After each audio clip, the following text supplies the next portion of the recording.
It's been a sizzling hot start to the season for Syracuse women's soccer, undefeated through the first 4 games of non-conference play. But tonight, it's a non-con opponent that seemingly always has its number. No wins in 30 years against the Niagara Purple Eagles for Syracuse. Can the Orange change the tide against a 1-1 Niagara team tonight?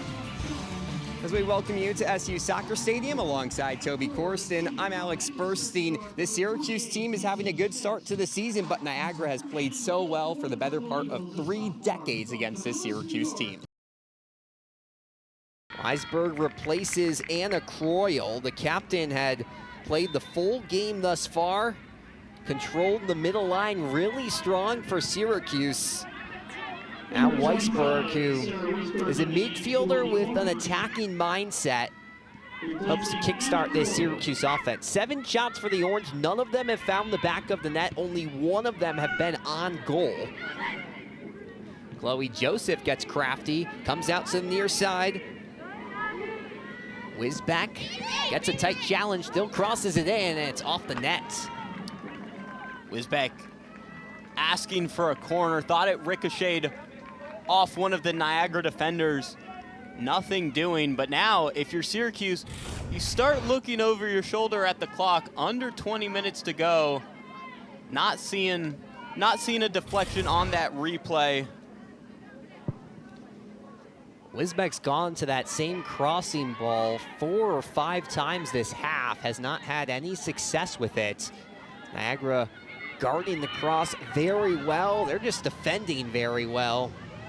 Still just 1 shot on goal for this Syracuse offense, who scored 3 in their last matchup against Princeton. They've scored 3 twice already this season, and this is just the 5th game, but the offense not here yet tonight.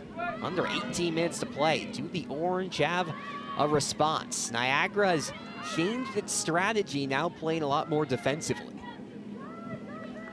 Yeah, Niagara perfectly okay to sit all 11 players behind the ball,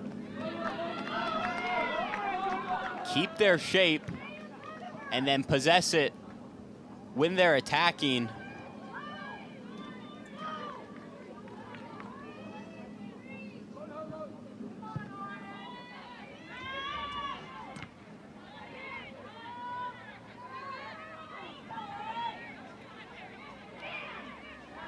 Chloe Joseph, the left back, has been playing almost exclusively on the offensive side. Here's Sarah Weisberg's first touches.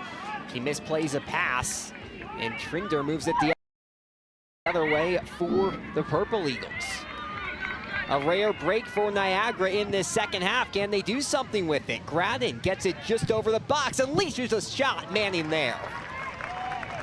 Yeah, not a bad opportunity there from Grattan. Trying to find something to extend this lead on a break. They know they're not going to get many of these opportunities. Just couldn't quite find a corner there, hit it right at Manning. You can tell Grattan has the green light to shoot from just about anywhere on the field. We've seen her shoot on the left side, on the right side, near the goal line. And she, of course, has the only goal today, a 2nd-minute score for the Purple Eagles off of a turnover. Jasmine Nixon coughed it up, and Grattan just had one-on-one with Maggie Manning. It made the Syracuse goalkeeper miss. That's where things stand. 1-0 Niagara, under 16 minutes to play in this Thursday non-conference matchup.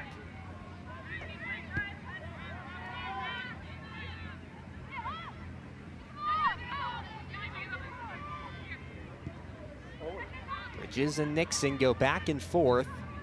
2 center backs for this team. A long ball from Nixon, it's too far.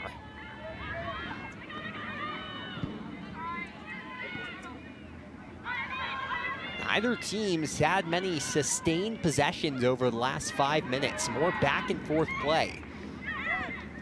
Corvaya gets it back for the Orange. Syracuse wanting to establish some offense. Wisbeck now playing from the center of the field. She's mostly been on the near side, moving around who's available.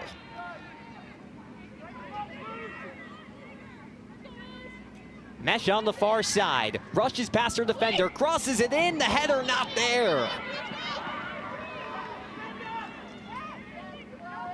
Joseph keeps it in for the Orange, crosses through her defender, but Niagara finally clears it.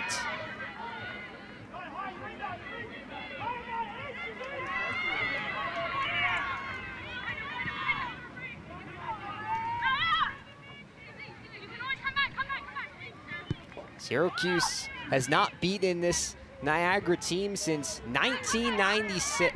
30 years ago, the first season that Syracuse had a women's soccer program. Ever since then, it's been the curse of the Purple Eagles. 4 meetings, 3 of them have ended the way of Niagara. And Bree Bridges, slow to get up here for the Orange, one of the top defenders for SU. She has played every minute for the Orange this season. Such a rock of their back line.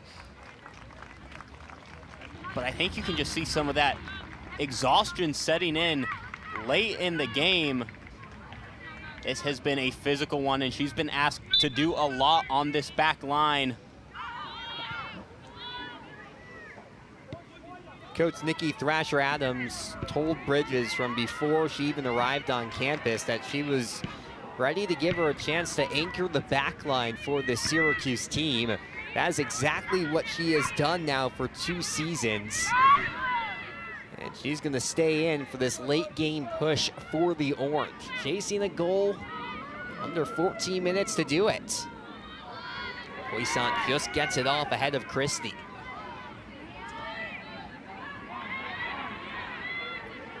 Joseph dancing around. And they'll reset to Vicky Jones. Jones more part of the midfield tonight than the attack, despite her 3 goals this season for Syracuse. They're using her more as a playmaker. Coach Adams talked about how she has such a good IQ when she's on the ball, when to play out wide, when to push it up the field. Just hasn't been able to create a lot in that attacking third for the Orange so far. Mesh passes it out. The Orange want another cross in. Here it is. Christie can't contain. Nice job by Trinder to just clear it out of any harm's way. But it is a throw in for Syracuse. Joseph controlling this left side of the field.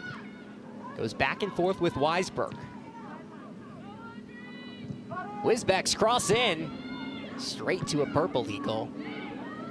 And it's bouncing around. Christie with it. Dances through. Right-footed shot is too slow. Julia Poisson will get that all day long. And shot number 9 on the day. Finally a shot on goal for this Syracuse team. Just their second of the day, but this one easy for the keeper. Yeah, couldn't quite find a corner there, but Poisson only had 1 clean sheet last year. Needs to hold Syracuse scoreless if she wants another here. She did give up 1 second-half goal to Syracuse in the 2025 iteration of this matchup, but it didn't matter because Niagara was protecting a 2-0 lead. This time the Purple Eagles just protecting a 1-0 advantage over the Orange.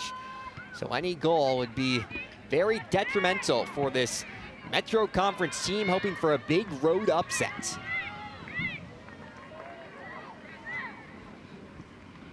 And you started to see these wingers for Syracuse, both Mesh and Joseph are starting to push further and further upfield as the clock winds down. They know they need that attacking chance, but it's also putting that defense at a little more risk.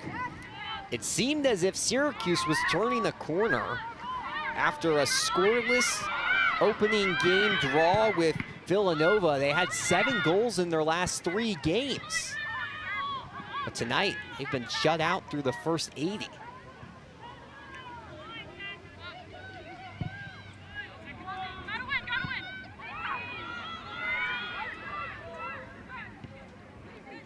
Lauren Christie's been very energetic off the bench, playing in that top forward role for Syracuse.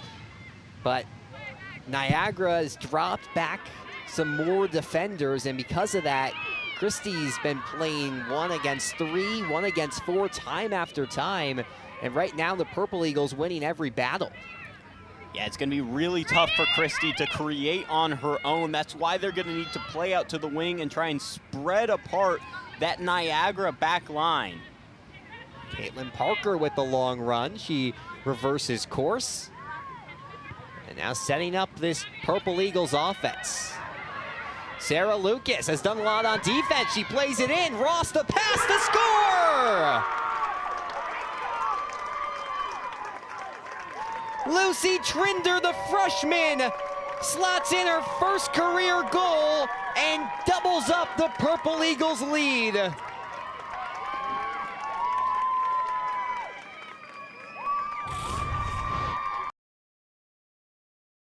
Alex, how big of a momentum shifter was that first goal for Niagara in this one? Well, I think it was not only a momentum shifter, it was a formation shifter for the Purple Eagles.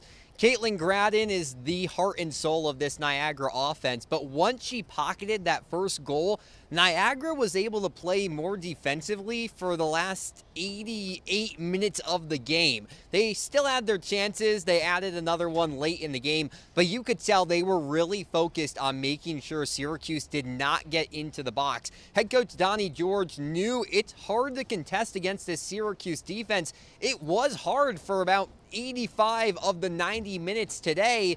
So what he did instead was drop his own defense back, and Syracuse really did not get any solid chances in the box other than that last second goal. Right, it took until the 89th minute for the Orange to score in this one. So what wasn't working well for the Orange offensively? Well, they talked all week about wanting to play it to the wings, and I think if that was the only thing you were looking at, they did an okay job. They had a lot of really good crosses in. Wisbeck on the end line seemed to be crossing it over time and time again. Syracuse earned 4 corners. So Syracuse got it out to the sides. They were playing their backs more, but it was in the middle of the box and in the aerial game that they could not succeed. That's where they've won so many balls on the header this year. But Niagara knew that. They knew when to jump. They knew where to place players. And Syracuse, even if they got it down to the final third, couldn't get it to the middle of the box. That's where you score goals. And Syracuse just did not have the ball there tonight.